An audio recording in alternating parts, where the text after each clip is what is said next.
you done now? With that, my husband had an affair with her, but I didn't care. I wasn't jealous. You knew Yvette too, didn't you? Yes, she worked for me. And you also knew her, sir. We've already established that you were one of Miss Scarlett's clients. That's why you were so desperate to get your hands on those negatives. Photographs of you and Yvette in Flagrante Delicto, remember? Mr. Body threatened to send those pictures to my dear old mother. The shock would have killed her. Oh, that would have been quite an achievement since you told us that she's dead already. So, he had the motive. You all had a motive. But where and when was Mr. Body killed? Don't you see? Look, we came back from the study with Yvette. Mr. Body was on the floor, pretending to be dead. But one of us knows he's alive. So, I explained that I was Mr. Body's butler and I'd invited you here. And we realized there was only one other person in the house.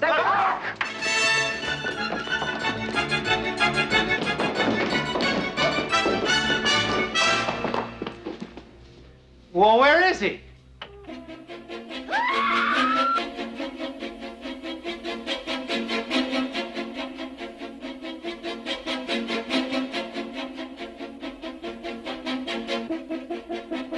Hello, everybody, and welcome to Cluedo Movie Podcast, where we break down the 1985 cult classic movie Clue, 1 minute at a time. My name is Pope Brad Gilmore, back for full vocal gloriousness, and I am joined, as always, by the ravishing Jeff Smith. Yes. Welcome back, that sultry Brad Gilmore voice. Yeah, sultry, not a descriptor I normally get. Oh. It's not an adjective that people tend to throw around with my voice. Nasally. What did they say? Is what I get a lot. Yeah. A nasally drone? A nasally drone. A Gaelic shrug coupled by a nasally drone. Yeah. Always with the Gaelic shrug. I do that now all the time. That's how I don't even answer with words anymore. People say, "Hey, what are you doing here? What's the meaning of this?" And I just, I don't Gaelic know. shrug. It's a visual.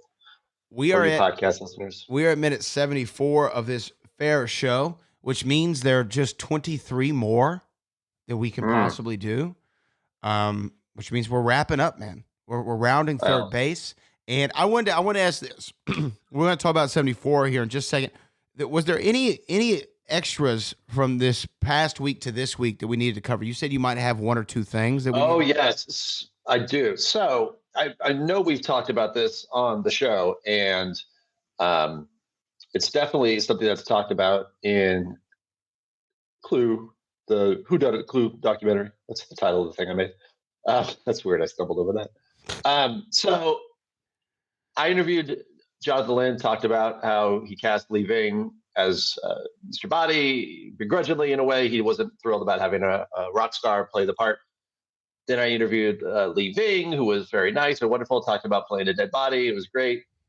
And then I interviewed Michael McKeon, who very nonchalantly, and it's barely even mentioned in the documentary, but it definitely caught people's attention. Michael McKeon says, "Oh, well, Lee Ving is dubbed," which I did not know. And he said, "Yeah, that's not his voice. He was dubbed over every line," which is weird because the voice, if you hear Lee Ving talk, it sounds like him. That's kind of, he's got that, you'll never get out of here voice. So it never even occurred to me that that's not his voice.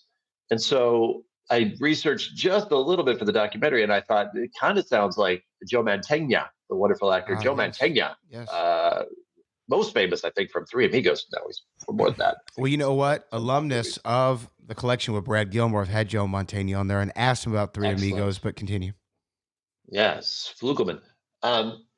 And just kind of, I found him online, emailed and said, "Are you the voice of Mr. Body?" And he emailed back, which was nice, and just said, "No." And that kind of the dead end. I thought, I don't even know where to look because nobody, Jonathan Lynn, I finally asked, and I said, "Who was it?" He goes, "I don't remember." In classic Lynn fashion. But he did confirm it was dubbed. He just said, "I don't know." So I guess, yes. I guess that's his version of a Gaelic shrug when we ask him for details about his movie. I don't know. So just last week, so I posted on YouTube, on the YouTube channel, which you can find at cluedoc.com, the outtake of Michael McKeon when he reveals that he was dubbed, that Lee Ving was dubbed, and just kind of set it out there. And last week, a YouTube person called Simmer for Decades wrote, "I can help with the voice actor who dubbed Lee Ving's lines in Clue. After watching it a few times, I realized the voice belonged to Rennie Santoni, The name might not mean anything to you, but it will in a second, Brown Gilmore. You're going to go nuts. Don't look. Don't look. I'm not. I couldn't find any credit or proof. So, as one does, I looked Rennie Santoni up on Facebook. I found him and sent him a DM asking if it was him. That was in 2018. Within days of Rennie Santoni's passing, his son was accessing his dad's account and found my DM. He confirmed that Rennie Santoni is indeed the voice of Mr. Body. Now, you looked. I can tell by your face. No. I'm shocked that you got this. Okay. So that was that. Rennie Santoni is an actor that's been in a million things. He's been in Dirty Harry. He's been in Dead Men Don't Wear Plaid. He's been in Brewster's Millions.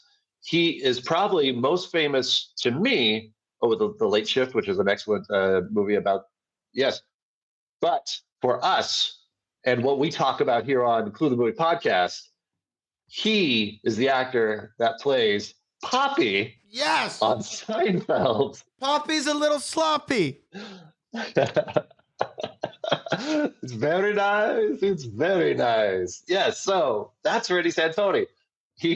So the Seinfeld connection. Now, this is just for one person. So I found the Facebook account of the son of Rennie Santoni. Okay. So I messaged the son and said, blah, blah, blah, who I am, whatever. Found out it might have been your dad.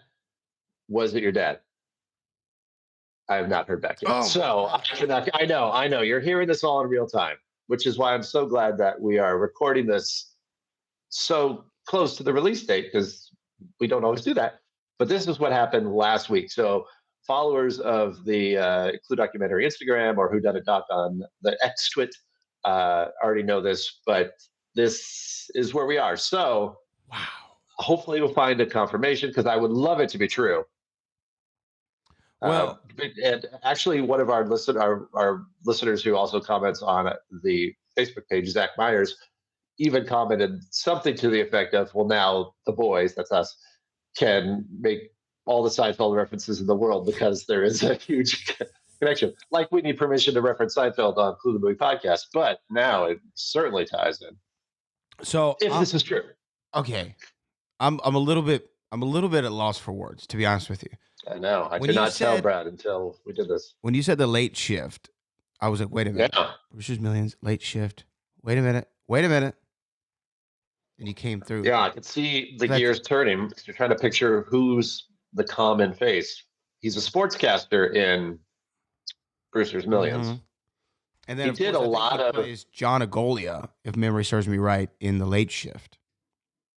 Okay. He did a lot of voice type characters. He played a lot of Hispanic thugs in the early day when that was okay to do, with probably thick accents. And then he just did a lot of cool accents and voices, and Poppy is certainly one of them from Seinfeld, because he appeared. How many episodes? He did at least three. At least three. There was two at least for the couch stuff, and then he was in the finale.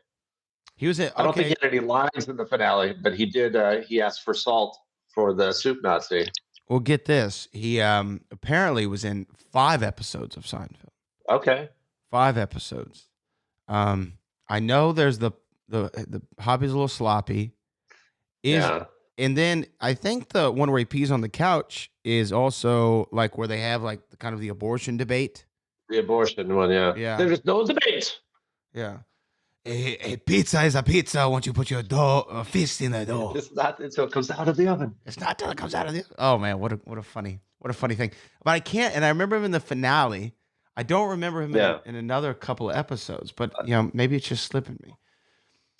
But I'm looking up his IMDb. I'm trying to figure out where, because it's not listed anywhere that he's the Clue person. So it's definitely uncredited. But even in an uncredited appearance, sometimes they credit you in uncredited on IMDb. You know what I mean? If I find out it's true, I will submit to IMDb. Let's because listen. Anybody can. Let's see. This is him and Dirty Harry. I'm trying to find like maybe a clip where we can compare his voice. That's like where he's kind of doing a regular voice. What is this? Yeah. Maybe this is. Rennie Santoni is an American film, television in the 1964. No, that's not what I'm looking for. Okay. Well, if you want to know all about him. Oh, here's him just doing an interview. Let's look. So my agent said there's this character, Poppy, and he's owner of a restaurant. And I thought, well, gee, he's just a restaurant guy. And he said, well, no, know he's each not other, just don't a we, restaurant guy. Jerry, Well, it's definitely not that, obviously. tonight you in it for a real But obviously, that's not his real voice. Yeah. I did tell the continuous. I used to run a lot back then, and I'd run over at Harvard Westlake, at the quarter-mile track. And I remember I was running, and there was a group of guys, young high school What do you students, think? who spotted me. It's They possible. must have had they started. The commenter said that they just have a really unique way to, like, when they hear voices, they just, and that's a pretty random one to just pull out of a hat. To think, I know who that gotta is. be- that's definitely Poppy. Yeah. So it's if it's not true, it's an unnecessarily odd lie. So I will once I hear confirmation, I will definitely update the Cluvians, but it's good enough for me that I feel like it's something. It's more than, it's not Joe Mantegna. Now, the thing is, and this is why I tend to believe the son, all right, just off that DM. And the reason is this. Because the son idolizes a father, typically, if they have a good relationship. And I'm assuming after his passing, if you're going in there and, checking all his social accounts, y'all are probably close. And answering. Answering. So a son idolizes his father. So a son's going to probably know the filmography and history of the career of the father better than the father would, right? Yeah. Like when you're a kid, your dad tells you something, it's ingrained permanently in your brain. There's no way you can get it out. And so maybe Randy Santoni didn't even know, like if we were to ask him prior to his passing, did you do this voice in Clue in 1985? He'd be like, maybe, I don't know. I did a lot. I did a lot of voices, right. kid. There were. What does Indiana Jones say? There are a lot of Marions, kid. Oh, in Crystal Skull, he says there are a lot of VOs, kid. A lot of VOs, kid. So he might not have known, but the son remembering that's a very specific thing to remember. Yeah. And it feels like it would either had to be. I feel like that's true. I'm just gonna feel like it's true. I don't know. Me too. I'm believing it until I hear stop. Now, did Michael McKeon remind me, because I know we've mentioned it before, but did they ever say why they wanted to dub Leaving? That's what everybody asks, and I don't know the why, because the voice is so similar to Leaving. I have two theories. Mm-hmm. One is very simple. It could be that Leaving wasn't available to do ADR, so he might not be able to come in to do his dubbing. And as anyone that watches Clue often, there's a lot of ADR in there where people's lines are done after the fact. You can just kind of tell the audio quality is a little off. So that's very possible. He just maybe, he's in a band. He was on tour. They couldn't do it. And so they thought, well, bring in somebody else. And hey, while they're here, you do all of them. So it's consistent. That's possible. The person of me that is heavily motivated by spite thinks that it also could be Jonathan Lynn really didn't want to cast Leaving in the first place. So he's like, all right, I'll cast him. What's he famous for? He's the lead singer in a band. That's fine. He's in the movie. You're never going to hear his voice. That I don't know. That I totally made up on my own, because I'm the type of person I would do that. Yeah. And not tell anybody, because I'm not a good person. So I would totally do that. But so it's either as innocent as Leaving wasn't available and they didn't have time to wait for him, and so they got this other actor who at the time was working, but I don't think anybody really knew who he was. He wasn't a super famous actor. Right. So it's not distracting. In fact, most people have no idea. I didn't know. I watched Clue a million times, and it never even occurred to me that wasn't Leaving. And even sitting there talking to the real Leaving for his interview, never occurred to me, this guy sounds different. Obviously it was 30 years later, but it did sound like he didn't come in and go, it wasn't like Singing in the Rain where all of a sudden the voice is high pitched and that's Leaving. Right. But we know what he sounds like because he's, again, lead singer of Fear. Fear. Yeah, it's interesting. I would, as soon as the son replies to you, please let me know. Well, I kind of want to open this up now. Like I want to get back to Lee Ving and say, hey, let's do a follow up and see if he's willing. The Fear still tours a lot. If you follow them on the Insta, I think his Instagram is Fear Lee Ving, and they're out there a lot. So it'd be interesting to see if I can meet up with them again. And then I can always try Jonathan Lynn again, but Gaelic Shrug. Gaelic Shrug. And would he have even known? I guess he would have as the director. I don't know. Maybe they just said, hey, we got a guy coming in. Okay, cool. And again, if it was not a famous actor, it was just a guy that does voices, he may have just heard him and go, yeah, that sounds right. Sounds good to me. Put him up. Interesting. 20 years later, or 15 years later, he'll be Poppy. Now, real quick, we'll wrap on this topic on this.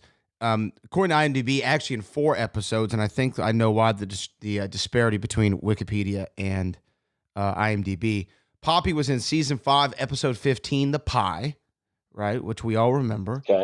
He was in season 6, episode 5, The Couch. Okay. Remember that one. Oh, yeah. And then he was in season 6, episode 17 of The Doorman. Now, I don't remember him. The Doorman. But is that when Jerry got him the chili? I only remember, as far as The Doorman, that is Larry, the comedian, Larry Miller. Larry Miller, yeah. Who is hilarious. Me? He's so great at he's so great. I don't remember anything else about. I just remember him, and then I remember the way Julia Louis-Dreyfus as Elaine says, "Oh, the doorman." Oh, the doorman. Yes. Yeah. And then he was in season 9, episode 22, the finale, and maybe they counted it as like finale 1 and 2. That makes sense. Even though I think he's only in one shot. Yeah, I think he's. But he is in the audience. Yes. So maybe. Did you watch the finale of Curb Your Enthusiasm, by the way? Absolutely loved it. Perfect. Just perfect. Yeah. Just perfect. Okay. We can get back to Clue, everybody. I will say this: we did get this. Actually, is a fine segue. As far as how we do the show, friends, because we will talk about Clue. Listener Kevin Sellinger says, I actually like the format of the episodes that went a little like this. So Kevin has figured out we have a format sometimes. Oh, okay. Let's hear it. So Kevin says, number 1, the preamble, which I guess is the small clip. talk, maybe. And hello, everyone. Number 2 is tangents, which he calls the warm-up act. Number 3 is the minute, which is in quotes the main event. Some would argue.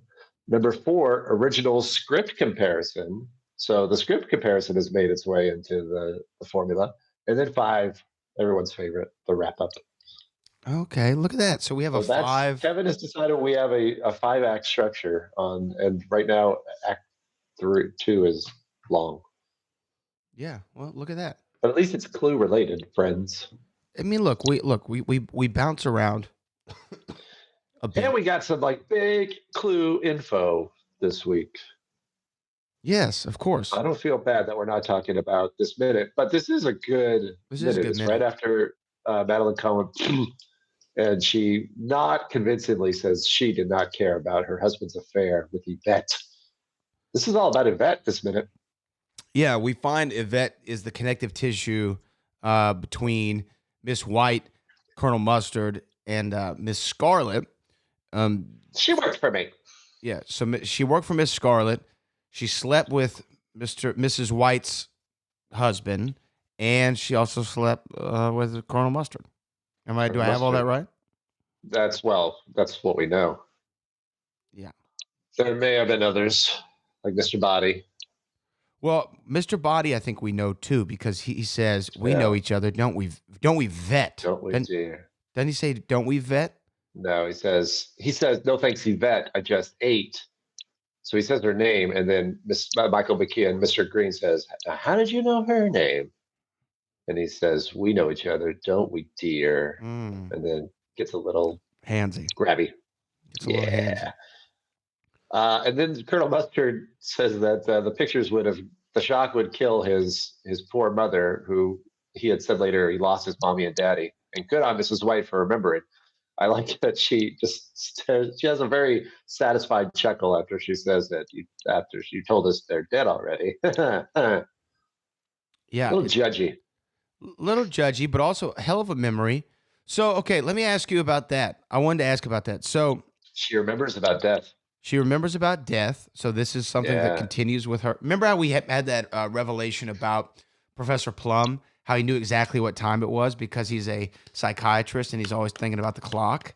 You know what I Checking mean? out the clock. Yeah. Always pulling about the clock, making sure people get their 50 minutes in and not a minute more. Yeah, that's right.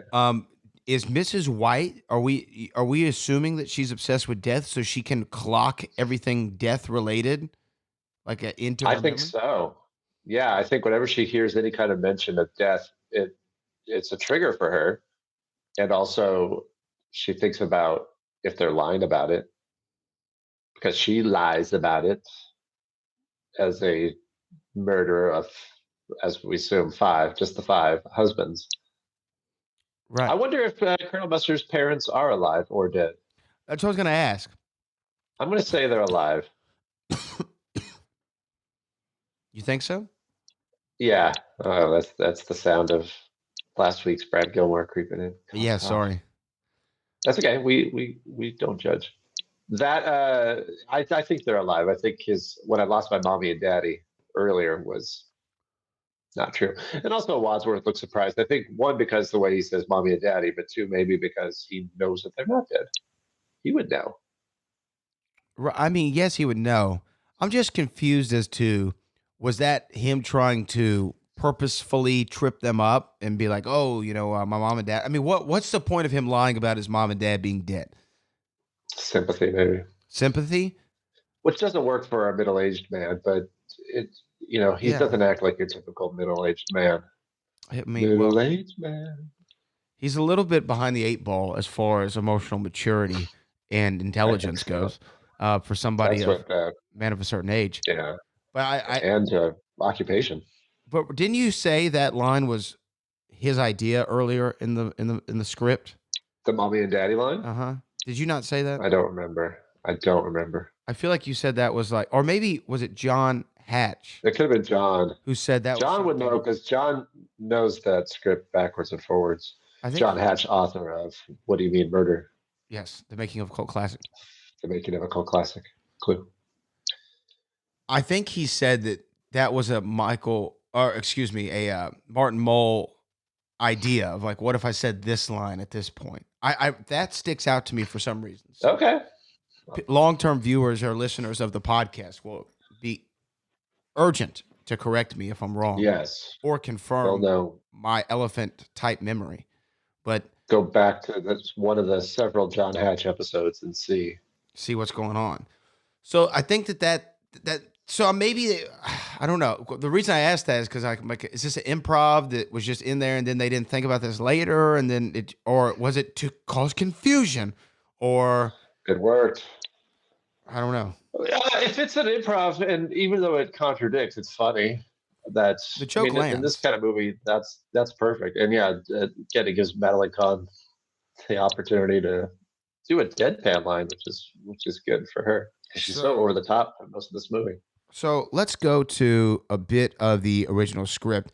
Still, I want to say this before I do that. In the minute, it sticks out to me every time now that Tim Curry's wet. Oh yeah, there's some close-ups here where he looks very damp. Very damp, and I'm just like, man, who had that spray bottle? And like, how many times did they have to refill it? More water. He's so glad that he had his character walked into a shower at the beginning of the scene. Oh, I'm sure he's thrilled. And I'm wondering, like, if I'm being like damped down every day for now, did we say they shot this in 27 days or something like that? Did I make that up? That's probably another John Hatch. Was it, or is it longer than that? I think it may have been longer than that. What? Maybe. Okay. Well, it doesn't matter. I can't help. But think about this last sequence. Let's just say it took a week. Okay. Yeah. I mean, maybe it took shorter, maybe it took longer. I So don't know. it's a week of him being constantly Damped down for hours on end. So I'm wondering, like, do you not get sick that way? Oh. And his suit looks pretty heavy too. It doesn't look like, and he's got to run and he's got to like move and he's got to Right. throw poor Michael McKeon around the room. Very physical performance. You know, I mean, Yeah, I'm Michael McKeon too, by the way, who's not. I guess if you look at Laverne and Shirley with Lenny and Squeaky, that's certainly a physical role. But he's in the finale that he, I don't know why Wadsworth decides to take all of his aggression out on Green, but he just tosses him around every room of that house. throws them around, man, with ill Yeah. abandon. With ill abandon. Now, speaking of that, let's go to the script because there are some differences. Okay, there are some differences. So I'm going to read from where I believe this would be. So we had that headless corpse bit, right? Oh yeah. From the last one. And then Wadsworth says, "Are you trying to distract me from revealing the truth, Professor?" He stares at Professor Plum keenly. So do the others. Professor Plum, certainly not. But Mrs. White knew Yvette, and Mrs. White's husband had also been decapitated, had he not? Okay. He looks accusingly at Mrs. White. They all look at Mrs. White. Wadsworth, I see. He turns to Mrs. White and says, "And you recognized Yvette, didn't you? Don't deny it." She says, "What do you mean, don't deny it? I'm not denying nothing. Anything." Wadsworth, "You just did. This dialogue is going at tremendous speed," is in the script there. Mrs. White, "What?" Wadsworth, "Deny it." Mrs. White, "Deny what?" Wadsworth, "Deny the denial." Mrs. White, hopelessly confused. "What?" Wadsworth, even more helplessly confused. "What?" Mrs. White, emotionally, "Look, it's true. I knew Yvette. My ex-husband had an affair with her, but I didn't care. I wasn't jealous." Wadsworth looks at Scarlett. Wadsworth, "And you knew Yvette too, didn't you?" Miss Scarlett, "Yes, she worked for me." Mrs. Peacock's eyes open wide. Mrs. Peacock appalled. "At your house of ill fame? She was, words fail her, is the direction in the script. Mrs. White, or Miss Scarlett, with a smile. "That's right." Wadsworth, "And you also knew her, sir." He looks at Colonel Mustard. Colonel Mustard swallows nervously. Colonel Mustard, "What are you suggesting?" Wadsworth, accusingly, "We've already established that you were one of Miss Scarlett's clients, that's why you were so desperate to get rid of those negatives, photos of you and Yvette in Flagrante Delicto. They all point at Colonel Mustard. All. "So it was you." Wadsworth, "But what happened next?" He's at top speed. We lugged Cook back to the study. He whizzes out in the study. Okay, so that's kind of the end of that one. Weird. So they don't go back to the No, because kitchen? look, they say what happens next. He is back at top speed. We lugged Cook back to the study. He whizzes out. And then interior of the study, they race into the study, and Mr. Body had gone. Then Mrs. Peacock went to the loo. He rushes out and back. And Miss Scarlett opened the envelope and found some negatives and admitted she was concerned with them, and Colonel Mustard tried to snatch them back. So, no, they don't go back immediately to the kitchen. But they do here in scene 163, as opposed to immediately after. It's 2 scenes later. They actually go back to the kitchen. Interesting. Yeah. Cut some of that out. Now, Sorry, I love Mrs. that we get a Peacock. second reference to House of Ill Fame. Yeah. Because it's my favorite thing I've learned is it's the House of Ill Fame. Mrs. Peacock can't even say the words prostitute. And then my other question is, can you have an affair? An affair. Let's talk about that for a second. Let's talk about affairs. Yeah. Can you have an affair with a prostitute? Does that constitute an affair? Or is that If money is exchanged, is it an affair? because I think affairs like I'm in this other relationship. You think there's an emotional aspect to it if you're having an affair? I don't think necessarily emotional, but I think it's long standing. There's no money exchanged. And maybe emotion can be wrapped up in it. You've earned it the old-fashioned way without a cash transaction. Let's see. Let's see what the definition of affair is. An event or sequence of events of a specified kind that had been previously been referred to. Well, that's not what I'm asking for. Okay, here we go. I A think what you're sexual thinking- relationship between two people, one or both of whom are married or in a long-term relationship with someone else. Okay. It still doesn't really answer That's my pretty question. vague. I see what you're saying, though. You're thinking like if you're thinking of cheating and an affair are two different things. Like you could cheat on someone with a prostitute, Right. but that's not an affair. All right, here we go. Affair sounds very involved. An affair is a romantic and emotionally intense relationship with someone other than your spouse or partner. The average affair lasts 6 months to 1 year. One, though, can last longer. Okay. And Right, occur so there's between also two people who are time not married or involved. otherwise committed to another. So I think there's a time requirement for an affair. That I think is probably true. Like you think a visit to a house of ill fame can Not be one good. and done, and no, but it's not an affair. Affair sounds very involved. It's so adult. Yes. That's right. Well done. Thank you. Thank you very much. So yeah, I think Mrs. White's husband had an affair with Yvette. I don't know. Or You're could right. it have been wait. Or could it have been one of those things to where he visited the House of Ill Fame. I don't know if you remember the T-Pain song, the classic T-Pain song, I'm in love with a stripper, right? Yeah. Kind of gets the hots for her, past that one Right. night, cultivate some sort of relationship. Although he's not he's not an approving person of her maybe Right. daily habits. Who is he to judge? He's having an Sure. affair. He's not Right. on some moral high ground. So maybe that's what happened.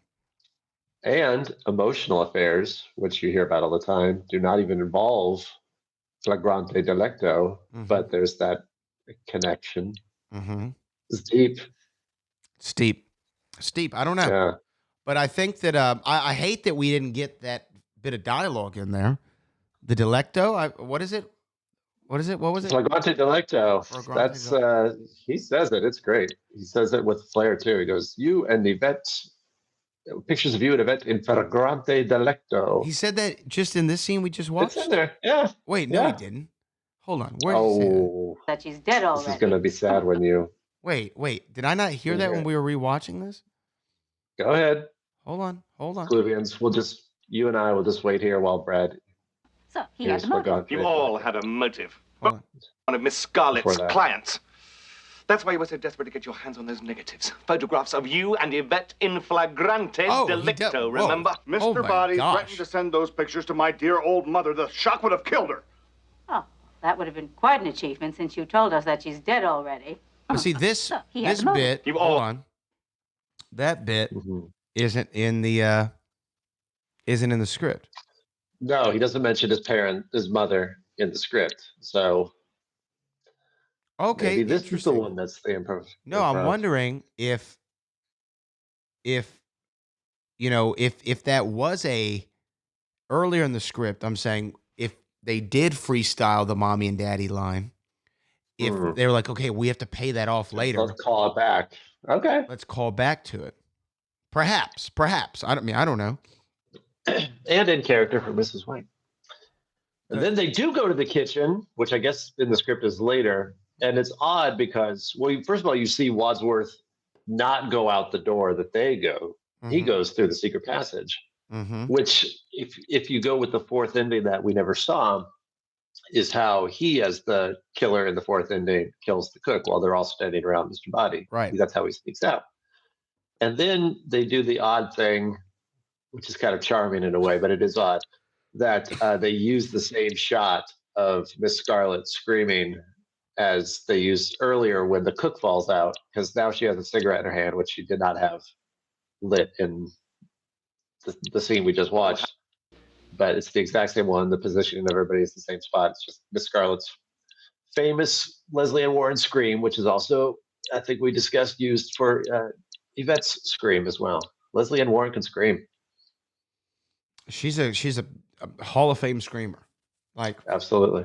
We should have had her scream when she was on. hey Leslie, Cluedo can you movie do a podcast. scream for us? Do a quick scream. You still got it? You still got the pipes, you know, Pipes. to let out a scream. Well, I don't know. I think that wraps us up for this minute. We're going to be back minute 75 to talk about let's what's continue. happening in the kitchen. And yeah, so that's what we're going to do. Jeff, anything else? Anything left? You already dropped a big Rennie Santoni bomb on us. So. Yeah, I'm spent. I don't know what more can I give you today. All right. Well, I will keep you abreast of that progress, though. that is Ravishing Jeff Root. I am the Bo Brad Gilmore, and we'll be back minute 75 of Clue the Movie Podcast.